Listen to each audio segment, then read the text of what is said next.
बिस्मिल्लाहिर्रहमानिर्रहीम। अस्सलाम वालेकुम डियर स्टूडेंट्स। इस ट्यूटोरियल में हम अपने प्रीवियस टॉपिक को कंटिन्यू करेंगे। हमने प्रीवियस लेक्चर में दो मॉडल्स डिस्कस किए थे, वैसे ही model and TCP IP model. I hope आपको ये दोनों जो मॉडल हैं ये समझ आ गए होंगे। आज हम इसी मॉडल को जो हमारा टीसीपी आईपी ओएसआई के साथ रिलेट कर रहा है, हम इसी को कंटिन्यू करेंगे। और इसमें बेसिकली हमारे कुछ एड्रेसेस रह गए थे, कुछ प्रोटोकॉल्स रह गए थे जो हमने डिस्कस करने थे। तो हम स्टार्ट करते हैं प्रोटोकॉल से। हमारे पास ये जो आपको डायग्राम नजर आ रही है, इसमें ये क्या है, ये ओएसआई लेयर है, ये टीसीपी आईपी है। ठीक है, सबसे पहले इसमें हम बात करते हैं पीडीयू की। ठीक है, पीडीयू क्या है, आपका प्रोटोकॉल डाटा यूनिट है। पीडीयू बेसिकली ये बताता है कि ये आपका जो इन लेयर्स में प्रोसेस है, ठीक है, जो ट्रांसमिशन का काम चल रहा है कि या जो दो नेटवर्क आपस में कम्युनिकेट कर रहे हैं, ये प्रोसेस कैसे होता है। ठीक है, तो ये जो हमारी एप्लीकेशन लेयर होती है, एप्लीकेशन लेयर जो होती है, ये डायरेक्टली यूजर जो होता है वो डायरेक्टली किस पे वर्क कर रहा होता है, किसके साथ इंटरेक्ट कर रहा होता है, एप्लीकेशन लेयर के साथ। कैसे कर रहा होता है, जब यूजर है वो मोबाइल के थ्रू या लैपटॉप के थ्रू जो है मैसेज सेंड करने की कोशिश कर रहा होता है, तो वो डायरेक्टली कनेक्टेड किसके साथ होता है, ऑपरेटिंग सिस्टम के साथ होता है। ऑपरेटिंग सिस्टम में ही एप्लीकेशन लेयर का जो कोड होता है वो इनबिल्ड होता है। ठीक है, तो सबसे पहले इसमें जो प्रोसेस होता है, ठीक है, जो यूजर जो है जनरेट करता है वो क्या है, डाटा, या आप इसको मैसेज भी कह सकते हैं। प्रेजेंटेशन लेयर में और सेशन लेयर में भी कुछ खास नहीं है, यही है कि बस आपका डाटा जो है या जो मैसेज है वो रेडी होता है। ठीक है, इसके बाद जो हमारा काम स्टार्ट होता है वो होता है हमारा स्टार्ट ट्रांसपोर्ट लेयर से।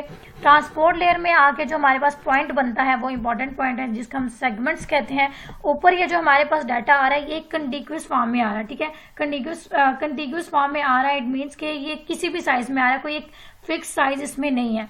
तो इसके बाद जो हमारा यहाँ पर आता है, अब ये कह सकते हैं कि लिमिटलेस डाटा है। ठीक है, इसकी बेस पर हम इसको कंटिग्यूअस कहते हैं। तो ये इसके बाद जो हमारे पास ये सेगमेंट्स टाइप आते हैं। ठीक है, इसमें क्या होता है कि हम जो हमारा डाटा होता है इसको हम डिवाइड कर देते हैं। ठीक है, हमने पहले भी एक ओवरव्यू, जनरल सा ओवरव्यू देखा है वैसे लेयर का। इसके बाद चूंकि हमारा ये जो कोर्स है इसमें सिर्फ ये जो 7 लेयर्स हैं ओएसआई की, यही आपका कोर्स कंटेंट है। तो हम वन बाय वन इनको इन डिटेल नेक्स्ट लेक्चर्स में हम डिस्कस करेंगे। तो आपको ये जो इसकी सेगमेंटेशन है, पैकेट्स है, फ्रेम्स है, ये मजीद क्लियर होंगे। सेगमेंट्स में क्या होते हैं कि हम जो आपका एक कंप्लीट मैसेज होता है उसको हम डिवाइड कर देते हैं। ठीक है, डिवीजन हम किस लिए करते हैं, ताकि जो आपका एक मैसेज है, ठीक है, उसका एक पार्ट जो है, उसका एक सेगमेंट है वो लॉस हो। ठीक है, अगर आपका मैसेज लॉस होता है तो फुल वो लॉस ना हो, बल्कि जो उसका एक सेगमेंट आपने सेगमेंटेशन की हुई है एक सेगमेंट हो, ताकि जब आपने रीट्रांसमिट करनी है तो जो आपका सेगमेंट लॉस हुआ है फुल मैसेज को रीट्रांसमिट करने की बजाय आप सिर्फ उसी सेगमेंट को रीट्रांसमिट करें। तो सेगमेंटेशन के बाद आपके पैकेट्स बनते हैं। ठीक है, पैकेट्स के बाद आपकी फ्रेमिंग बनती है, फ्रेमिंग के बाद आपके बिट्स आते हैं, और बिट्स में इसके बाद चूंकि आपका जो डाटा होता है वो सेंड होना होता है, एनालॉग सिग्नल में सेंड होता है या फिर आपका डिजिटल सिग्नल्स में सेंड होता है। इसमें सिर्फ एक पॉइंट है जो कि आपने याद रखना है, ये जो पैकेट्स और सेगमेंटेशन है। ठीक है, समटाइम ऐसा होता है कि जो सेगमेंटेशन, कुछ कहते हैं कि सेगमेंटेशन है इनकैप्सुलेट किया हुआ है पैकेट्स को, या पैकेट्स है वो इनकैप्सुलेट किया होता है सेगमेंट्स को। चूंकि हमारा जो डाटा है वो कंटिग्यूअस है, ऊपर से नीचे आ रहा है, तो ये जो हमारे सेगमेंट्स होते हैं वो पैकेट्स में इनकैप्सुलेट हुए होते हैं। बेसिकली जो हमारे पैकेट्स होते हैं वो सेगमेंट्स को क्या करते हैं, इनकैप्सुलेट करते हैं। और ये जो हमारा फ्रेम्स है ये क्या करते हैं, ये आपके जो पैकेट्स होते हैं उनको, पैकेट्स हमारे बेसिकली क्या होते हैं कि कोई आपके एक ब्लॉक्स जो बन जाते हैं। ठीक है, और ये फ्रेम्स जो होते हैं इन ब्लॉक्स को एक कंटेनर प्रोवाइड करते हैं, ये एज अ कंटेनर वर्क करते हैं इन पैकेट्स के लिए। ये था हमारा पीडीयू। इसके बाद अगर हम बात करें कुछ डिवाइसेस की, तो ये जो हमारी लेयर्स हैं ये किन किन डिवाइसेस पे वर्क करती हैं और कैसे वर्क करती हैं। सबसे पहले हमारी एप्लीकेशन लेयर है, प्रेजेंटेशन लेयर है, सेशन लेयर है और टीसीपी आईपी में, इन तीनों को कलेक्टिवली एप्लीकेशन का नाम दिया था। ठीक है, ये जो टीसीपी आईपी और टीसीपी आईपी कुछ मैंने प्रीवियस लेक्चर में डिटेल बताया हुआ है कि ये 4 लेयर्स हैं या 5 लेयर्स हैं, तो ये क्यों है, तो आप प्रीवियस लेक्चर सुन लें, आई होप फिर आपको ये कोई भी इसमें प्रॉब्लम नहीं आएगी। तो चूंकि हमारा application layer, presentation layer, session layer ये एक ही लेयर है, तो इसमें जो डिवाइस टाइप यूज होती है वो एक ही होती है।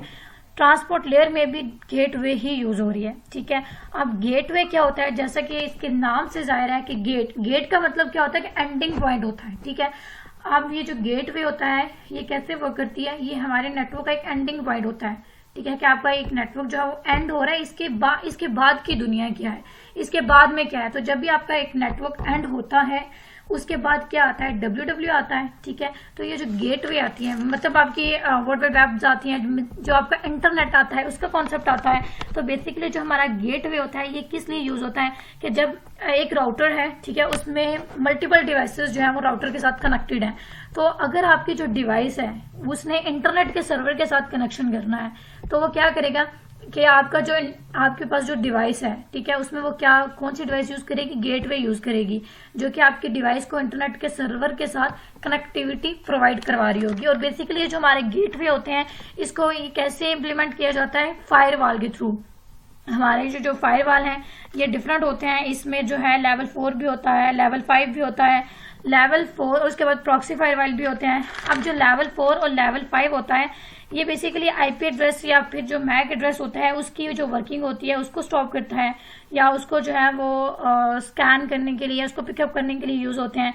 लेकिन जो हमारा प्रॉक्सी फायरवॉल होता है ये किस लिए यूज होता है, ये बेसिकली ये जो आपने पासवर्ड की ऑथेंटिकेशन करनी होती है उसके लिए ये प्रॉक्सी फायरवॉल जो है यूज करते हैं। तो गेटवे में हमने क्या करना होता है, फायरवॉल को इम्प्लीमेंट करना होता है। इसके बाद अगर हम बात करें नेटवर्क लेयर की, तो जो नेटवर्क लेयर है उसमें आपका जो राउटर है, ठीक है, राउटर एक डिवाइस है जो कि वो वर्क कर रही होती है। अब जब भी हम नेटवर्क की बात करें या राउटर की बात करें तो इट मीन्स हम किसकी बात कर रहे होते हैं, हम वैन की बात कर रहे होते हैं। ये हमारे पास जो स्विच है, ब्रिज है, इसके बाद हब्स एंड रिपीटर्स हैं, ये मोस्टली जो है वो हमारे लैन पे वर्क कर रहे होते हैं। और राउटर किस में आ जाता है, आपका वैन में आ जाता है।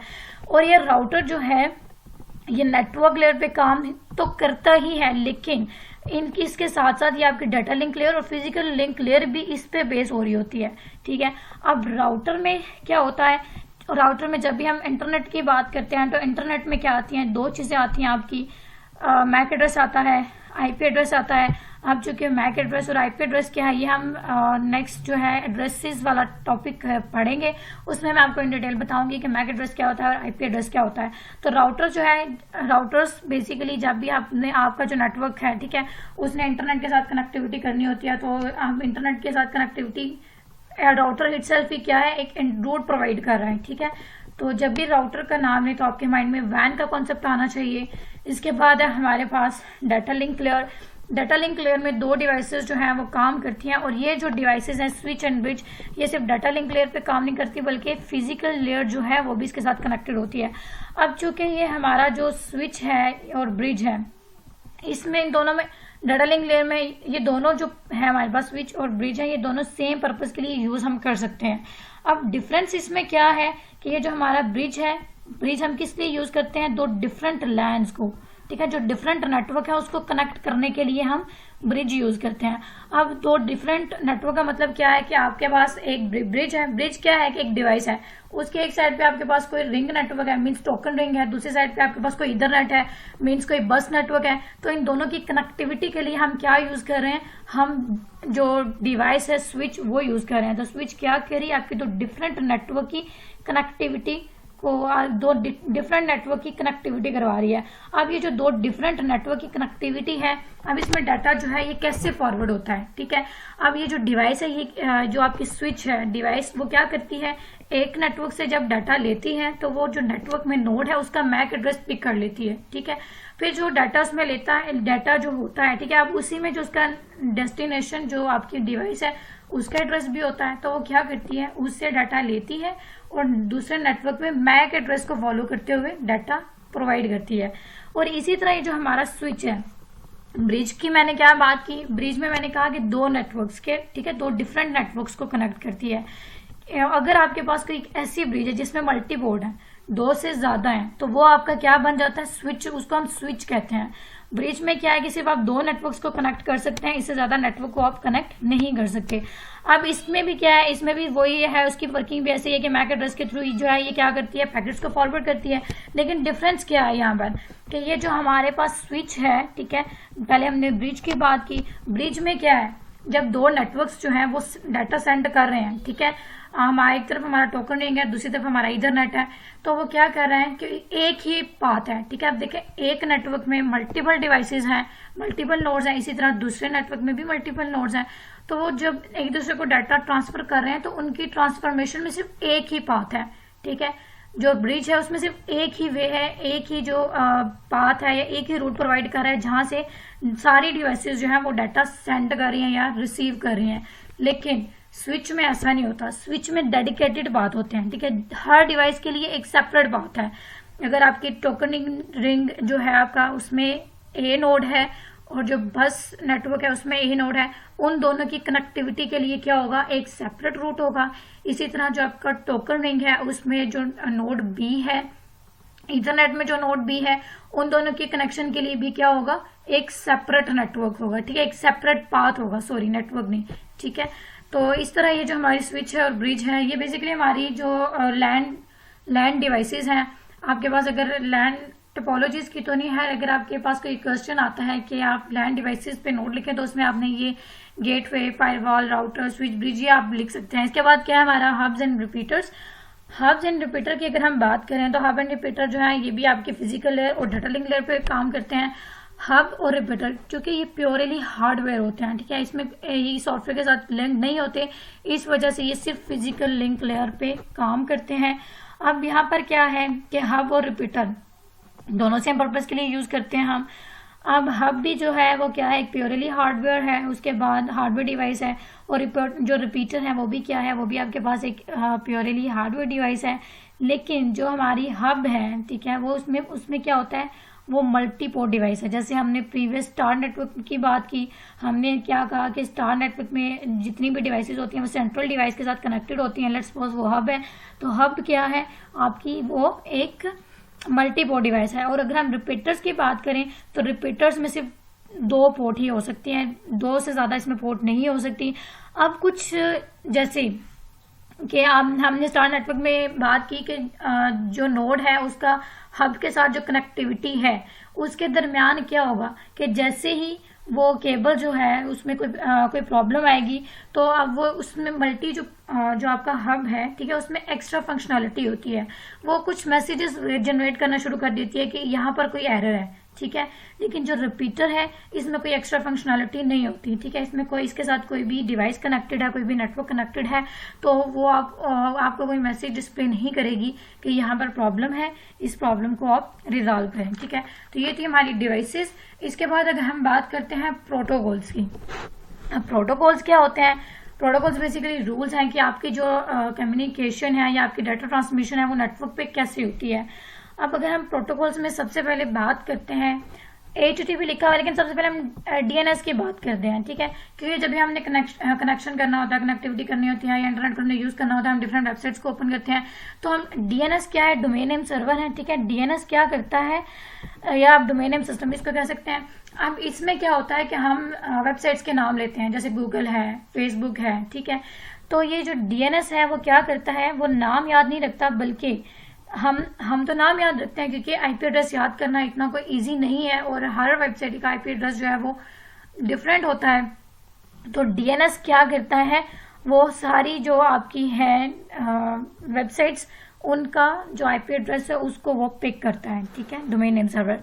इसके बाद अगर हम बात करें HTTP की, HTTP क्या है, हमारा हाइपर टेक्स्ट ट्रांसमिशन प्रोटोकॉल। ये इसके बाद हम क्या करते हैं कि हम गूगल के थ्रू हम वेब पेजेस को एक्सेस कर रहे होते हैं, तो हम वेब पेजेस को एक्सेस कर रहे होते हैं, तो वो जो वेब पेजेस होते हैं वो किसके थ्रू एक्सेस हो रहे होते हैं, HTTP के थ्रू, ठीक है। इसके बाद हमारा FTP है, फाइल ट्रांसफर प्रोटोकॉल है, या अगर रिमोट सर्वर पे कोई आपने फाइल वगैरह शेयर करनी है तो उसके लिए ये प्रोटोकॉल यूज होता है।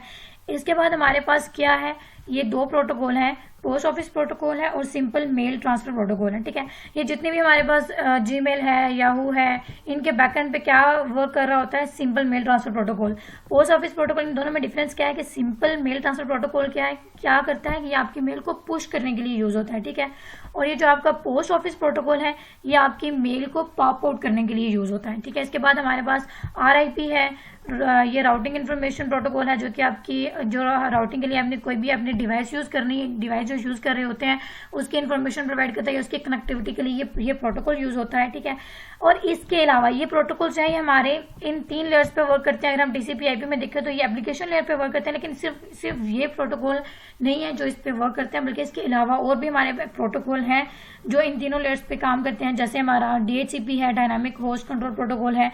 ये क्या करता है कि ये अगर आपको ठीक है, आपने अपनी डिवाइस को इंटरनेट के साथ कनेक्ट किया तो वो इंटरनेट क्या करेगा, उसका आईपी एड्रेस पहले गेट करेगा। ठीक है, तो उसने उसका आईपी एड्रेस गेट करने के लिए कौन सा प्रोटोकॉल यूज करना है, डीएचसीपी प्रोटोकॉल यूज करना है। इसके बाद हमारा टेलनेट भी है जो कि इन्हीं लेयर्स पे वर्क करता है, वो आपको रिमोट सर्वर को एक्सेस करने के लिए यूज होता है। ठीक है, इसके अलावा जैसे हमने मेल के लिए हमने बात की कि मेल के लिए पीओपी है और एसएमटीपी है, इसके अलावा MIME भी प्रोटोकॉल होता है जिसका हम मल्टीपर्पज इंटरनेट मेल एक्सचेंज कहते हैं। जो हमारी मेल में फीचर्स हैं ऑडियो का, वीडियो का, पिक्चर्स का, टेक्स्ट का, ये बेसिकली किस प्रोटोकॉल पे बेस कर रहे होते हैं, MIME पे। और ये जो प्रोटोकॉल है जिसका मैंने अभी जिक्र किया है MIME, ये बेसिकली OSI लेयर की प्रेजेंटेशन लेयर पे वर्क करता है। इसके बाद हमारा SSL भी है जिसको हम सिक्योर सॉकेट लेयर कहते हैं, क्योंकि जब भी दो डिवाइसेस आपस में कम्युनिकेट कर रही होती हैं, एक जो डिवाइस है वो डाटा सेंड कर रही होती है, दूसरी डिवाइस डाटा रिसीव कर रही होती है, तो ये बेसिकली ये क्रिप्टोग्राफी पे वर्क कर रही होती है। ठीक है, तो ये क्रिप्टोग्राफी होती है और जो क्रिप्टोग्राफी होती है वो किस पे वर्क करती है, हमारी SSL पे। ठीक है, तो इसी तरह हमारे जो है जैसे यहाँ पर मैंने एप्लीकेशन की बात की, इसके बाद प्रेजेंटेशन की बात की, इसके बाद हमारे पास है जो सेशन लेयर के भी कुछ प्रोटोकॉल्स होते हैं जिसको हम PAP है, जैसे पासवर्ड ऑथेंटिकेशन प्रोटोकॉल है जो कि किस लिए यूज होता है, आपकी जो पासवर्ड है उसकी आपकी सिक्योरिटी के लिए ही बेसिकली ये यूज होता है, पासवर्ड वगैरह को चेक करने के लिए यूज होता है। इसके बाद हम ट्रांसपोर्ट लेयर की अगर बात करें तो ट्रांसपोर्ट लेयर में TCP और UDP जो प्रोटोकॉल है वो काम करते हैं, ट्रांसमिशन कंट्रोल प्रोटोकॉल और यूजर डाटाग्राम प्रोटोकॉल। इन दोनों प्रोटोकॉल्स के बारे में मैंने कुछ पॉइंट्स प्रीवियस वीडियो में जो है आपको बताए हैं। इसके बाद अगर हम इंटरनेट की बात करें तो इंटरनेट में जो हमारे प्रोटोकॉल्स वर्क कर रहे हैं वो है IP है, ARP है, इसके बाद ICMP है, IGMP है। अगर सबसे पहले हम बात करें इंटरनेट प्रोटोकॉल की, ठीक है, तो इंटरनेट IP के भी आगे वर्जन है, IP वर्जन 4 है, IP वर्जन 6 है। IP वर्जन 4 जो है वो 32 बिट प्रोटोकॉल है, उसके बाद IP वर्जन 6 जो है वो 128 बिट कोड आप कह सकते हैं प्रोटोकॉल है। अब ये IP वर्जन जो 6 है ये तो नॉर्मली यूज नहीं होता, IP वर्जन 4 जो है यही इसके साथ ही ज्यादा वर्क किया जाता है। IP वर्जन 6 जो है इसमें सिर्फ आपको जो हेडर है उसका पता होना चाहिए, ठीक है, उसका साइज पता होना चाहिए, लेकिन IP वर्जन जो 4 है उसमें आपको राउटिंग का पता होना चाहिए, एड्रेसिंग क्या है, सबनेटिंग क्या है, इन सारी चीजों का आपको पता होना चाहिए। IP के बारे में भी मैंने प्रीवियस लेक्चर में भी डिस्कस किया है। इसके बाद अगर हम ICMP की बात करें, HGMP की बात करें या ARP की बात करें, ARP हमारा क्या है, एड्रेस रेजोल्यूशन प्रोटोकॉल है। एड्रेस रेजोल्यूशन प्रोटोकॉल का मतलब क्या है, अगर आपको IP पता है, ठीक है, आपकी जो डिवाइस है वो नेटवर्क के साथ कनेक्टेड है और आपको उस डिवाइस का IP पता है, तो उस IP के थ्रू आप क्या कर सकते हैं, उसका मैक एड्रेस फाइंड आउट कर सकते हैं। ठीक है, इसी तरह हमारे पास एक RARP भी होता है जिसका हम रिवर्स एड्रेस रेजोल्यूशन प्रोटोकॉल कहते हैं, जो कि क्या करता है, चूंकि उसको मैं पहले ही रिवर्स कह रही हूँ, तो वो क्या करेगा कि अगर आपके पास मैक एड्रेस होगा तो इस मैक एड्रेस के थ्रू आप क्या करते हैं, आप उसी डिवाइस का IP एड्रेस फाइंड आउट कर सकते हैं। इसके बाद हमारा ICMP है, इंटरनेट कंट्रोल मैसेज प्रोटोकॉल। अब ये ICMP में क्या होता है कि जब भी कोई आप एरर आती है, ठीक है, एक मैसेज जो है, एक जो आपकी डिवाइस है दूसरी डिवाइस को डाटा सेंड कर रही है किसी, ठीक है, कोई भी उन्होंने मिड में उन्होंने कोई भी नेटवर्किंग की डिवाइस यूज की हुई है, तो क्या होगा, लेट्स सपोज कि उसने हब यूज की हुई है, तो क्या होगा कि अगर एक नोड जो है वो डाटा सेंड कर रहा है लेकिन यहाँ पर कोई एरर आ रहा है, ठीक है, तो हब ने क्या करना है, एक्नॉलेज करना है कि यहाँ पर एरर आ गया, जिस टाइप का भी एरर है, तो उस एरर को एक्नॉलेज करने के लिए या मैसेज डिस्प्ले करने के लिए वो कौन सा प्रोटोकॉल यूज करता है, ICMP। इसके बाद हमारे पास है IGMP है। IGMP हमारा क्या होता है, इंटरनेट ग्रुप मैसेज प्रोटोकॉल होता है। ये बेसिकली मल्टीकास्टिंग के लिए यूज होता है, ठीक है, अगर आपने एक ही जो मैसेज है वो मल्टीपल लोगों को सेंड करना है, मल्टीपल डिवाइसेस पे सेंड करना है, तो उसके लिए IGMP प्रोटोकॉल यूज होता है। इसके बाद हमारे पास है ईथरनेट और टोकन रिंग, ठीक है। 1990s में सबसे ज्यादा यूज होने वाला जो प्रोटोकॉल है वो ईथरनेट है। ईथरनेट को बेसिकली डिफाइन किया गया था IEEE 802.3 में, ठीक है। इसमें सबसे पहले ईथरनेट को डिफाइन किया गया था और इसमें बेसिकली जो है इसकी जो ईथरनेट है बेसिकली ये, अगर हम टोपोलॉजीज की बात करें तो ये जो हमारा बस नेटवर्क है वो ईथरनेट पे बेस करता है, ठीक है। अब इसमें क्या होता है कि ये इसमें एक जो इसकी बेस है वो CSMA means carrier sense multiple access और कॉलिजन डिटेक्शन। कॉलिजन डिटेक्शन का मतलब क्या है, जैसे कि मैं कह रही हूँ कैरियर सेंस मल्टीपल एक्सेस, ठीक है। एक ही टाइम में अगर मल्टीपल डिवाइसेस जो है वो उस ईथरनेट को एक्सेस करती हैं, ईथरनेट क्या है, केबल है वहां पर कोई भी, लेट्स सपोज, ठीक है, तो वो क्या करते हैं कि अगर मल्टीपल डिवाइसेस एक ही टाइम पे उस केबल को एक्सेस करती हैं और एक ही जो दो डिवाइसेस हैं वो एक ही टाइम पे डाटा सेंड करती हैं, तो वहां पर क्या होता है, कॉलिजन आकर होता है, मीन्स आपका जो डाटा है वो लॉस हो जाता है। तो इस पर्पज के लिए जो है वो IEEE 802.3 यूज होता है, जिसको हम ईथरनेट कहते हैं, जो कि बेसिकली ये बताता है कि कैसे काम करना है, ठीक है, पूरा फ्रेमवर्क बताता है। और उसके बाद हमारे पास है टोकन रिंग। टोकन रिंग की अगर हम बात करें तो टोकन रिंग को डिफाइन किया गया था IEEE 802.5 में, ठीक है। और टोकन रिंग में अगर हम देखें तो टोकन रिंग में ये जो अगर हम टोपोलॉजीज की बात करें तो हमारा जो रिंग नेटवर्क है वो किस पे बेस है, टोकन रिंग पे, और इसमें टोकन जनरेट होते हैं, ठीक है। आपका जो टोकन है वो उस वक्त तक सर्कुलेट करता रहता है जब तक उसके पास डेस्टिनेशन एड्रेस या डेस्टिनेशन डिवाइस जो है उसको नहीं मिलती। तो ये थे हमारे प्रोटोकॉल्स। इसके बाद जो हमारा नेक्स्ट हमारा टॉपिक है एड्रेसिंग का, ठीक है। एड्रेसिंग हमने प्रीवियस 2 और 3 लेक्चर में हम यही कह रहे हैं, IP एड्रेस, मैक एड्रेस, हम ये देखते हैं कि ये एड्रेसिंग है क्या। मोस्टली जो एड्रेसिंग होती है वो 4 टाइप की होती हैं, फिजिकल एड्रेस है, लॉजिकल एड्रेस है, पोर्ट एड्रेसेस है, इसके बाद स्पेसिफिक एड्रेसेस। अगर हम इन एड्रेसेस को कंपेयर करें TCP/IP के साथ, ठीक है, ये एड्रेसेस की टाइप है। फिजिकल एड्रेसिंग क्या होगी, लॉजिकल एड्रेसिंग क्या है, आफ्टर दैट पोर्ट एड्रेसिंग और फिर स्पेसिफिक एड्रेसिंग क्या है। इसके बाद अगर हम इसको कंपेयर करें TCP/IP के साथ, तो TCP/IP में देखें कि ये जो हमारी फिजिकल एड्रेस है वो किसके साथ वर्क कर रही है, data link layer, physical layer, या इसको कलेक्टिवली हम नेटवर्क लेयर कह सकते हैं, ठीक है। वो TCP/IP जिसको हमने 4 लेयर्स का डिफाइन किया हुआ है, उसमें नेटवर्क लेयर जो फिजिकल एड्रेसेस होती है वो किसके साथ वर्क करती है, आपकी फिजिकल नेटवर्क के साथ, ठीक है, फिजिकल नेटवर्क नहीं, आपके नेटवर्क लेयर के साथ। इसके बाद जो आपके लॉजिकल एड्रेसिंग होती है वो आपकी नेटवर्क लेयर पे वर्क करती है, या आपकी इसमें जो बाकी इसमें ये जो इसकी डिटेल है कि इसमें IP प्रोटोकॉल्स होते हैं, IP होता है। उसके बाद मैक प्रोटोकॉल किसमें होता है वो हम नेक्स्ट जो है वो देखते हैं। सॉरी, आपका मैक एड्रेस किस एड्रेसिंग में होगा। इसके बाद अगर हम पोर्ट एड्रेसिंग की बात करें तो वो ट्रांसपोर्ट लेयर पे वर्क करती है। स्पेसिफिक एड्रेसेस की अगर हम बात करें तो वो एप्लीकेशन लेयर पे वर्क करती है। तो हम इनको 1 बाय 1 इनकी फंक्शनैलिटी देखते हैं, ठीक है। डायरेक्ट इसकी फंक्शनैलिटी पे जाने से पहले हम ये देख लेते हैं यहाँ पर, बल्कि हम एक एग्जांपल ले लेते हैं। इस एग्जांपल को लेने से आपको बेटर अंडरस्टैंडिंग होगी। यहाँ पर क्या है कि जो आपके पास कमिंग पिक्चर है इसमें क्या है कि एक डिवाइस है जिसका फिजिकल एड्रेस क्या है 10 है, ठीक है, और एक दूसरा डिवाइस क्या है। अब फिजिकल एड्रेस होता क्या है, ठीक है। लेट्स सपोज कि आपके पास एक नेटवर्क है, नेटवर्क में एक डिवाइस है, उसका एक एड्रेस है, ठीक है। जैसे मैंने प्रीवियस बात की कि आपकी जो है, मैंने प्रीवियस नेटवर्क डिवाइसेस में जब मैंने आपका हब की बात की कि हब की एक तरफ क्या है, टोकन रिंग है, दूसरी तरफ क्या है, ईथरनेट है, ठीक है।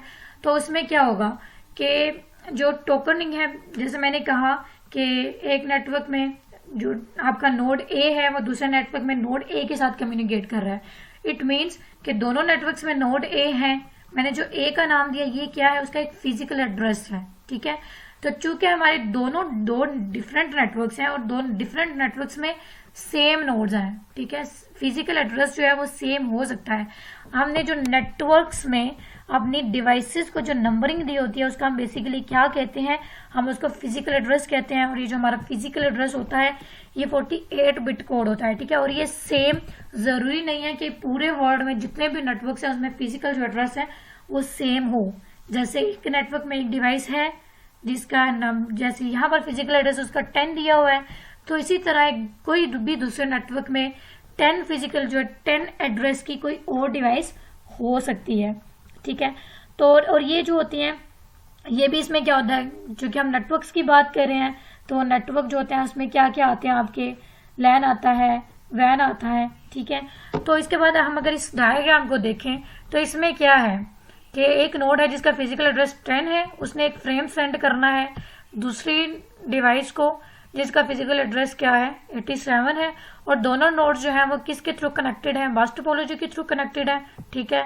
उसके बाद क्या है कि ये फिगर शो कर रही है कि वो कंप्यूटर जिसका फिजिकल एड्रेस 10 है, चूंकि वो डाटा सेंड कर रहा है वो सेंडर है, और वो आपकी डिवाइस जिसका फिजिकल एड्रेस 87 है वो रिसीवर है, ठीक है। तो यहाँ पर देखें ये हमारा जो सोर्स एड्रेस क्या है 10 है, ठीक है, वो नोड जिसका एड्रेस फिजिकल एड्रेस 10 है वो डाटा सेंड करेगी, और वो नोड जिसका फिजिकल एड्रेस 87 है वो क्या करेगी, डाटा को रिसीव करेगी। और ये सारी डिवाइसेस कैसे कनेक्टेड है, ये आपके एक लैन नेटवर्क के थ्रू, मीन्स आपके बस टोपोलॉजी के थ्रू। तो ये आपकी सेंडर है जो कि डाटा सेंड कर रही है किसको, 87 को। तो बस आपने यही याद रखना है कि फिजिकल एड्रेसिंग क्या होती है, नेटवर्क के अंदर आपने नोड को जो एड्रेसेस स्पेसिफाई करने होते हैं, ठीक है, जो भी आप नाम देते हैं उसको हम क्या कहते हैं, फिजिकल एड्रेसिंग कहते हैं। और जो फिजिकल एड्रेस होता है वो दो डिवाइसेस का एक ही नेटवर्क में सेम नहीं होता, बल्कि दो डिफरेंट नेटवर्क्स में वो सेम हो सकता है, ठीक है। तो ये जो हमारा फिजिकल एड्रेस होता है वो बेसिकली 48 बिट कोड होता है। इसके बाद अगर हम देखें नेक्स्ट, अगर हम लॉजिकल एड्रेस की बात करें, ठीक है, लॉजिकल एड्रेस क्या करता है बेसिकली, जैसे मैंने पहले फिजिकल ये एग्जांपल पर जाने से पहले हम इन दोनों कॉन्सेप्ट को अच्छे से अंडरस्टैंड कर लेते हैं। हमने प्रीवियसली डिस्कस किया कि आईपी एड्रेस होता है, उसके बाद मैक एड्रेस होता है, ठीक है। जो आपका आईपी एड्रेस होता है वो 32 बिट कोड होता है, जो आपका मैक एड्रेस होता है वो 48 बिट कोड होता है, ठीक है। अब मैक एड्रेस में क्या आती हैं, तीन चीजें आती हैं, एक वेंडर आईडी आती है, वेंडर आईडी आती है, डेट आती है और सीरियल नंबर आता है, ठीक है। जैसे मैंने प्रीवियसली बात की कि ये जो आपका मैक फिजिकल एड्रेस है वो 48 बिट कोड है, और यहाँ पर मैं कह रही हूँ कि जो हमारा मैक एड्रेस है वो भी 48 बिट कोड होता है। तो ये जो आपका फिजिकल एड्रेसिंग आती है, जो आपकी डिवाइसेस का मैक एड्रेस होता है, ठीक है, उसको हम क्या कह सकते हैं, वो आपका फिजिकल एड्रेसिंग है। अब मैंने ये कहा कि वो सेम हो सकता है, अब हर डिवाइस का मैक एड्रेस कैसे सेम हो सकता है, इस सेंस में सेम हो सकता है कि ये जो आपकी वेंडर आईडी है, ठीक है, मीन जो बना रहा है उसको वो सेम हो सकती है, मे बी एक ही दिन में वो क्या कर रहा है, दो डिवाइसेस बना रहा है, ठीक है, तो क्या होगा, डेट भी सेम होगी, लेकिन सीरियल नंबर किसी भी डिवाइस का सेम नहीं हो सकता, ठीक है। या फिर क्या है कि कोई और जो वेंडर है, ठीक है, कोई दूसरी कंपनी है, वो क्या करेगी, उसका सीरियल नंबर आपके साथ मैच कर सकता है, लेकिन आपकी चूंकि वेंडर आईडी डिफरेंट है, डेट भी डिफरेंट है, तो कुछ पार्ट्स में क्या होता है वो सेम होता है, फुली वो सेम नहीं होता। इसके बाद अगर हम आईपी एड्रेस की बात करें तो आईपी एड्रेस हमारा 32 बिट कोड है, ठीक है, चूंकि आईपी वेरिएंट 4 ही मोस्टली यूज होता है। जब भी हम आईपी की बात कर रहे होते हैं तो इट मीन आईपी वेरिएंट 4 की बात कर रहे होते हैं। तो इसमें क्या होती है, आपकी दो चीजें आती हैं, ठीक है, एक आपकी नेटवर्क आईडी आती है, दूसरी आपकी होस्ट आईडी आती है, ठीक है। तो इस तरह ये जो आपका फिजिकल एड्रेस होता है ये आपका मैक एड्रेस होता है, ठीक है, और जो आपकी आईपी एड्रेसिंग होती है आपकी लॉजिकल एड्रेसिंग होती है, चूंकि आपकी आईपी एड्रेस जो है वो कभी भी सेम नहीं हो सकता। अब अगर हमने ये एक क्वेश्चन आता है कि हमने कम्युनिकेशन के लिए आईपी एड्रेस ही यूज करते हैं, मैक एड्रेस क्यों नहीं यूज कर सकते, क्योंकि अगर हम देखें मैक एड्रेस में क्या है कि एक डिवाइस जो है आपकी बनी है अमेरिका में, लेकिन आप आके उसको पाकिस्तान में यूज कर रहे हैं, तो चूंकि जब भी उसकी कनेक्टिविटी के लिए मैक एड्रेस यूज होगा तो उसकी कनेक्टिविटी में सबसे पहले ये चीज आएगी कि ये डिवाइस कहाँ पर है, अमेरिका में है, तो इसलिए, हालांकि वो तो पाकिस्तान में है, इसलिए जब मैक एड्रेस है उसको आप कम्युनिकेशन के लिए यूज नहीं कर सकते। कम्युनिकेशन के लिए हमेशा क्या यूज होता है, आईपी एड्रेस यूज होता है, और आईपी एड्रेस जो है ये क्या होता है, कम्युनिकेशन के लिए यूज होता है, नेटवर्किंग के लिए यूज होता है, दो नोड्स को कम्युनिकेट करवाने के लिए यूज होता है, ठीक है। अब ये क्या होता है कि आपका जो पूरी दुनिया में कि किसी भी डिवाइस का जो आईपी एड्रेस है वो किसी दूसरी डिवाइस के साथ मैच नहीं कर सकता, ठीक है। तो आपकी जो लॉजिकल एड्रेसिंग होती है वो आपकी यूनिक होती है, लेकिन जो आपकी फिजिकल एड्रेसिंग होती है वो आपकी यूनिक नहीं होती, उसके कुछ पॉइंट्स में क्या होता है वो वेरिएट कर सकता है, ठीक है। अगर हम नेक्स्ट एग्जांपल की बात करें तो इसमें क्या है कि हम एक इंटरनेट शो कर रहे हैं जिसमें क्या है कि दो आपके राउटर्स हैं जो कि 3 लैन के साथ कनेक्टेड है, ठीक है। अब यहाँ पर देखिए हमारे पास 3 लैन्स हैं और इसके साथ इनके पास 2 राउटर्स हैं। अब इसमें क्या है कि हर लैन के पास क्या है, 2 चीजें हैं, चूंकि ये क्या है कि ये एक डिवाइस है, इसने इंटरनेट को एक्सेस किया हुआ यूजिंग राउटर, तो इसमें क्या है कि एक आईपी एड्रेस है, दूसरा मैक एड्रेस है, ठीक है। लैन चूंकि वो इस नेटवर्क में वैन में जाने से पहले वो लैन के साथ कनेक्टेड है, तो उसके पास यहाँ पर क्या है, 2 चीजें हैं, हर लैन के पास 2 चीजें हैं, आईपी एड्रेस है और मैक एड्रेस है, ठीक है। किसका आईपी एड्रेस है, लैन का। उसके बाद क्या हो रही है कि ये तीनों नेटवर्क आपस में कनेक्टेड हो रहे हैं, किसके थ्रू, इन्हीं राउटर्स के थ्रू कनेक्टेड हो रहे हैं। जब उन्होंने राउटर के थ्रू कनेक्शन बनाया तो लोकल एरिया नेटवर्क तक तो उनके पास 2 एड्रेसेस थे, आईपी और मैक। आईपी किसका, लोकल एरिया नेटवर्क का। उसके बाद जब उन्होंने राउटर को एक्सेस किया तो यहाँ पर क्या है, एक और हमारे इनके पास एड्रेसिंग आ गई, ठीक है। जो wide area network IP address है वो आ गया। तो यहाँ पर वो ऐसा पेयर है जिसमें 3 एड्रेस हैं, लोकल एरिया नेटवर्क का आईपी है, इसके बाद डिवाइस का मैक एड्रेस है, और फिर इसके बाद वैन का आईपी है, ठीक है। इसके बाद जो हमारी नेक्स्ट जो हमारी एग्जांपल है उसमें क्या कहते हैं, चूंकि हमने फिजिकल एड्रेसिंग की बात की पहले, उसके बाद हमने लॉजिकल एड्रेसिंग की बात की, इसके बाद हमारे पास आता है पोर्ट एड्रेसिंग। अब पोर्ट एड्रेसिंग भी मैंने प्रीवियस लेक्चर में बताया था कि पोर्ट नंबर क्या होता है, ठीक है। जितनी भी हमारी वेबसाइट्स हैं, लाइक हमने कहा था कि अगर जीमेल है तो वो पोर्ट नंबर 25 पे वर्क करती है, आई थिंक। तो 25 जो है ये बेसिकली क्या है, क्योंकि एक टाइम पे एक जो डिवाइस है उसमें मल्टीपल एप्लीकेशंस ओपन होती हैं। सेंडर में भी वो सेंडर है, मैसेज सेंड कर रहा है, और रिसीवर के पास एक ही टाइम पे मल्टीपल जो एप्लीकेशंस है वो ओपन है। तो उसमें कैसे पता चलेगा कि किस जो एप्लीकेशन है उस पर जाके डाटा रिसीव होना है, वो पोर्ट नंबर के थ्रू पता चलेगा। तो नेक्स्ट हम क्या जो पोर्ट एड्रेसिंग है वो बेसिकली क्या होते हैं, पोर्ट नंबर ही होते हैं। तो हम ये देखते हैं कि हमारे पास 2 कंप्यूटर्स हैं जो एक दूसरे के साथ कम्युनिकेट कर रहे हैं। आप कैसे कम्युनिकेट कर रहे हैं, यूजिंग वैन। अब इसमें क्या है कि जो आपका सेंडिंग कंप्यूटर है उसमें क्या है, 3 प्रोसेस हो रहे हैं, मीन्स 3 एप्लीकेशन ओपन है, जिसका पोर्ट नंबर क्या है, सपोज A, B और C है। और रिसीविंग कंप्यूटर में क्या है कि 2 एप्लीकेशन ओपन है, उनका पोर्ट नंबर एक का J है, दूसरे का K है। तो इस सिचुएशन में क्या है, जो सेंडिंग डिवाइस है उसमें 3 है, A, B और C है। जो रिसीवर है उसके पास 2 हैं, J and K। It means के A ने किसके साथ कम्युनिकेट करना है, J के साथ, B ने किसके साथ कम्युनिकेट करना है, K के साथ रिस्पेक्टिवली, और C जो है वो किसके साथ कम्युनिकेट करेगा, वहां पर तो कोई और जो एप्लीकेशन है वो ओपन ही नहीं है। तो इस सिचुएशन में क्या ऐसा हो सकता है कि A कम्युनिकेट करे J के साथ, B और C कम्युनिकेट करे K के साथ? नहीं, ऐसा पॉसिबल नहीं है। जो आपकी पोर्ट एड्रेसिंग है, जो आपका डिवाइसेस पोर्ट नंबर के थ्रू, ठीक है, ये जो आपके मैसेजेस आपकी जैसे जीमेल से आपने सेंड की और दूसरे रिसीवर के पास भी वो जीमेल, चूंकि आप मेल कर रहे हैं तो ऑब्वियसली वो जीमेल में ही सेव होगी। तो ये जो एड्रेसेस होते हैं जो कैसी होती है, पोर्ट नंबर के थ्रू, ठीक है। और ये जो आपका पोर्ट नंबर होता है इसको हम क्या कहते हैं, पोर्ट एड्रेसिंग कहते हैं। जैसे यहाँ पर देखें, यहाँ पर क्या है कि ये सेंडर है, इसमें 3 एप्लीकेशन ओपन है, और ये रिसीवर है, यहाँ पर क्या है 2 एप्लीकेशन ओपन है। जैसे ए ने कम्युनिकेट करना है J के साथ, तो यहाँ पर क्या हो रहा है कि A जो है वो J के साथ ही कम्युनिकेट कर रहा है, ठीक है। पहले भी हमने बात की कि फिजिकल एड्रेस जो है वो चेंज हो सकता है from hop to hop, means device to device. कुछ पॉइंट्स में वो सेम हो सकता है, ठीक है, लेकिन लॉजिकल एड्रेस जो है वो आपका चेंज नहीं होता। ना आपका लॉजिकल एड्रेस चेंज होता है, ना ही आपका जो पोर्ट एड्रेसिंग है वो चेंज होती है। और हमारा जो लॉजिकल एड्रेस होता है वो 32 बिट कोड होता है, जो हमारा फिजिकल एड्रेस होता है वो 48 बिट कोड होता है, means MAC address, IP address की बात कर रही हूँ मैं। और जो हमारा पोर्ट एड्रेसिंग होती है वो 16 बिट कोड होती है, ठीक है। ये सारे पॉइंट्स आपने याद रखने हैं, ये एमसीक्यूज के लिए बहुत इंपॉर्टेंट है।